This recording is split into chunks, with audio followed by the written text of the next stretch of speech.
সন্তান হাসান হুসাইন দৌড়াইয়া মায়ের ঘরের মধ্যে হাজির।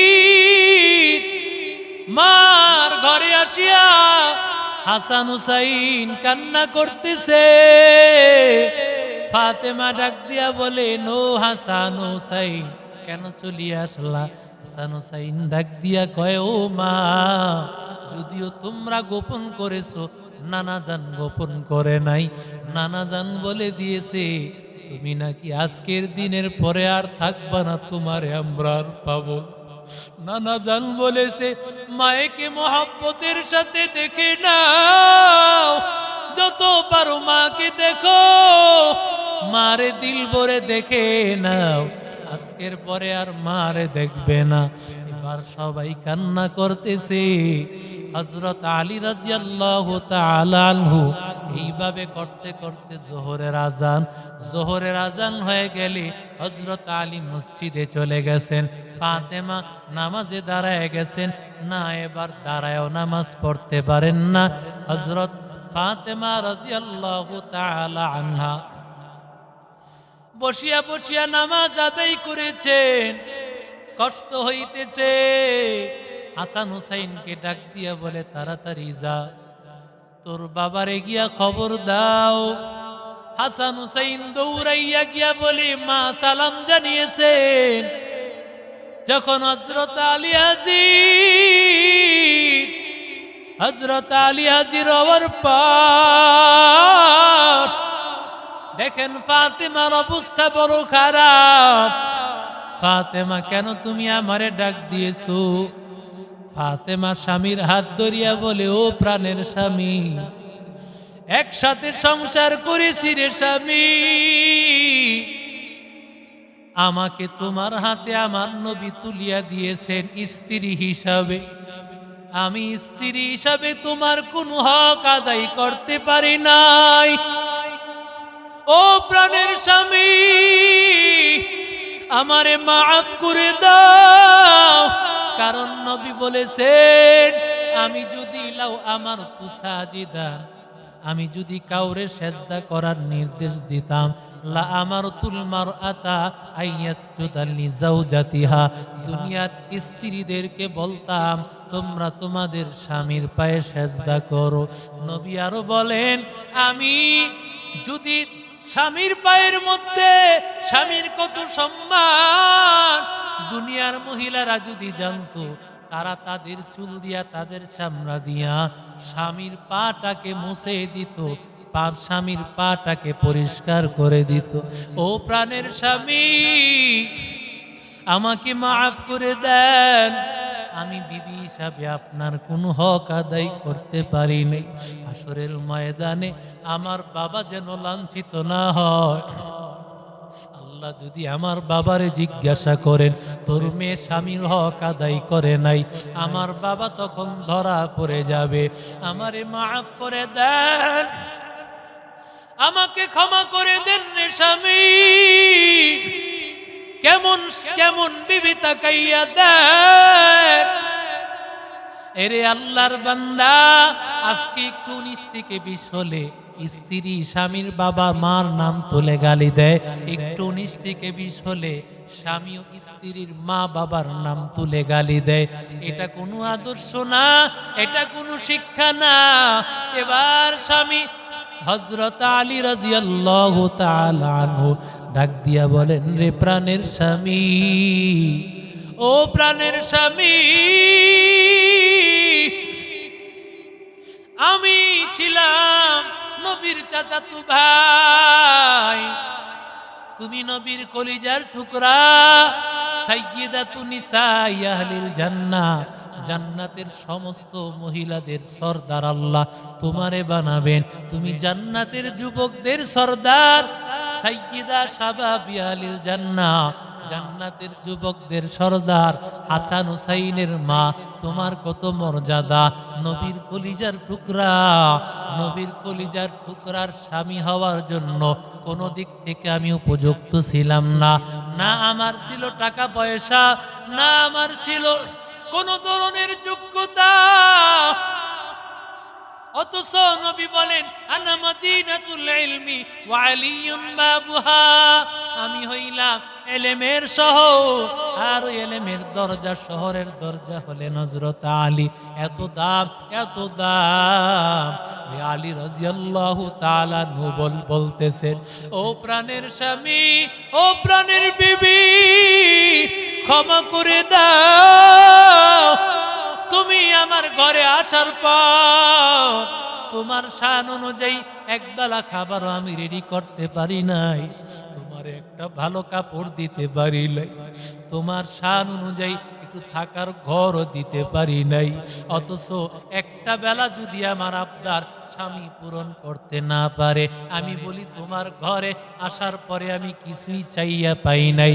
এরে আল্লাহর বান্দারা, অথচ তোমার স্বামী তোমার জন্য সকাল থেকে সন্ধ্যা, সন্ধ্যা থেকে সকাল, সারাদিন রাত 24 ঘন্টা তোমার জন্য পরিশ্রম করে। ও স্ত্রী, তুমি তোমার স্বামীকে বুঝলা না?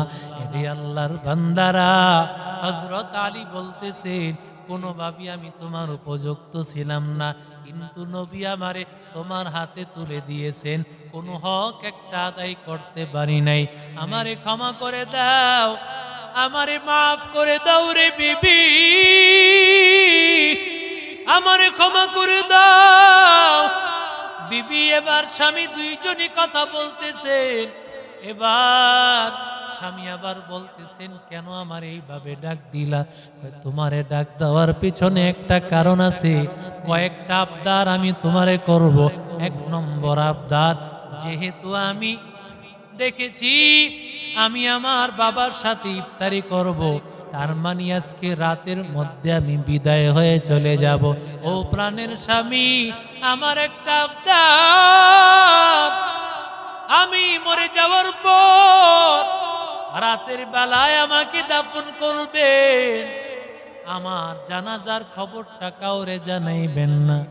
এবার স্বামী ডাক দিয়া বলেন, ও বিবি, ও ফাতেমা, এটা কেমন কথা? নবীর কলিজার টুকরা মারা গিয়েছেন, এই কথা জানার জন্য, তোমার জানাজায় শরীক হওয়ার জন্য সবাই তো পাগল পারা থাকবে, সবাই তোমার জানাজায় শরীক হইতে চাইবে, এটা কেমন ধরনের কথা? এরে আল্লাহর বান্দা, এরে নবীর আশিক উম্মতের দল কয় না না, কয় দ্বিতীয় নম্বর আমার জানাজায়, আমার জানাজা, এই জানাজার মধ্যে কোনো বেগানা পুরুষকে শরীক করবা না। বলে জানাজার মধ্যে খাট ধরতে তো 4 জন লাগে, হাসান হুসাইন এবং আলী মিলে 3 জন হয়, খাটের 4টা মাথা ধরতে তো আরেকজনের মানুষের অভাব, আরেকজন মানুষ লাগে। এরে আল্লাহর বান্দা, এরে নবীর আশিক উম্মতের দল, এরে আল্লাহর বান্দা, এরে নবীর আশিক উম্মতের দল, কেন আল্লাহর বান্দা এই কথা কেন বললেন? ফাতেমা রাদিয়াল্লাহু তাআলা আনহা ডাক দিয়ে বলতেছেন, ও প্রাণের স্বামী, আমি যদি আমার পর্দার নিচে যখন জানাজার মধ্যে কাফনের কাপড় পরানো হয়, কাফনের কাপড়ের উপর দিয়া মেয়েকে দেখলে সেটা পর্দার লঙ্ঘন হয় না, কিন্তু হযরত ফাতেমাকে কেউ কোনোদিন পর্দার আড়ালে মৃত্যুর আগে কোনোদিন কেউ দেখে নাই। ইন্তেকালের পর যদি তার জানাজার লাশটা দেখে, মানুষ বুঝতে পারবে ফাতেমা এতটুকু লম্বা ছিল, ফাতেমা এই পরিমাণ তার স্বাস্থ্য ছিল, এতটুকু যেন কেউ বুঝতে না পারে। তাই আমারে একেবারে ঢেকে সবার কাছ থেকে আড়াল করে দাফন করে দিবা, যেন আল্লাহ তাআলা হাসরের ময়দানে যদি আল্লাহ আমার নবীকে ডাক দিয়া বলে, বাবারে ডাক দিয়া কয়, ও মুহাম্মদ, তোমার মেয়ে কেন পর্দা আবৃত করে গোপন হইয়া কেন কবরে আসলো না? ওই সময় আমি কোনো জবাব দিতে পারবো না, এই জন্য আমি গোপন হয়ে যাইতে চাই। রে আল্লাহর বান্দা, হযরত ফাতেমা ইন্তেকাল করলেন, ইন্তেকাল করছেন তো রাতের বেলা ইন্তেকাল করছেন। এবার জানাজা দিয়া দিবেন 3 জন, রাতের বেলায় আল্লাহর নবীর সাহাবী, আল্লাহর নবীর একজন সাহাবী হঠাৎ করে যখন দরজায় আওয়াজ করতেছেন, বলে কে তুমি? বলে আমি অমুক সাহাবী। কেন তুমি এখানে আসছো? আমার বিবি বলেছে, ওসিয়ত করেছে তার জানাজার মধ্যে অন্য কাউকে শরীক না করতে। বলে আমি এমনি আসি নাই, আল্লাহর নবী আমারে দাওয়াত দিয়ে তোমার ঘরে পাঠাইছে। আমি স্বপ্ন দেখেছি, আল্লাহর নবী ডাক দিয়া বলে, নো সাহাবী, তাড়াতাড়ি যাও, আমার কন্যা ফাতেমার খবরটা কি? ফাতেমার হযরত আবু যর গিফারি রাদিয়াল্লাহু তাআলা, আবু যরকে আমার মায়ার নবী স্বপ্নে দেখাইছেন, তাড়াতাড়ি যাও, আমার কন্যার জানাজার দাফন কাফনের মধ্যে তুমি শরীক হও। এরে আল্লাহর বান্দারা, একটু চিন্তা কর, ও পর্দার অন্তরালের মাগো, ও মা, কথা শেষ। এই জন্য আজকে থেকে ওয়াদা কর, ফাতেমা রাদিয়াল্লাহু তাআলা আনহা কেমন পর্দা করলেন, আর কেমন আল্লাহর মধ্যে ভিতরে আল্লাহর ভয়। আমরা এমন ভয় দিলে যদি পয়দা করতে পারি, তাহলে এই মাদ্রাসা সার্থক। মাদ্রাসায় পড়বো, আল্লাহকে ভয় করব, 5 ওয়াক্ত নামাজ ছাড়বো না, মাদ্রাসায় পড়বো, ঘরের মধ্যে গিয়েও পড়বো, পর্দা ঘরেও করব, মাদ্রাসায়ও করব, দিন অনুযায়ী চলবো, আল্লাহর হুকুম মানবো। মা বাবারে কোনোদিন কষ্ট দিব না, কোনো শিক্ষিকার উপর বেয়াদবি করব না, উঁচু আওয়াজে কথা বলবো না, কারো সাথে খারাপ আচরণ করব না। কারণ ইলম যদি পাইতে হয় আদব লাগবে। ওস্তাদের আদব ছাড়া কখনো আল্লাহ ইলম দিবে না, শিক্ষিকার আদব ছাড়া কখনো আল্লাহ ইলম দিবেন না। কারণ বেয়াদবকে আল্লাহ কখনো ইলম দেন না। আল্লাহর কাছে দোয়া করবা, 5 ওয়াক্ত নামাজে চোখের পানি পালায় বলবা, মালিক, আয় আল্লাহ, আমাকে ইলমের দরজায় নিয়ে আসছো, মাহরুম করিও না।